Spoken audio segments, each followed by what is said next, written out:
Guys, di ba si Baby Emang nagsiwalat? Mga tanga! Naniwala naman kayo sa kanya. Kunwari nagagalit siya, kunwari siniwalat niya. Pero yung budget, pinirmahan pa rin niya. Ang tatangan nyo talaga. Hindi mapapakawalan yung budget kung hindi niya pinirmahan yung GAA. Alam niyo yung GAA? Ano ba yun?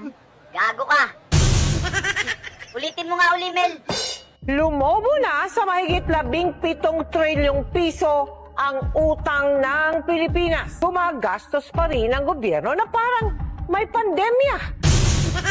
For your information, Mel, walang ginastos, ha? Ninakaw meron, pero ginastos wala. Sa laki ng inutang, yung Pilipino wala man lang napala. Kasi nga walang project, walang ginawa.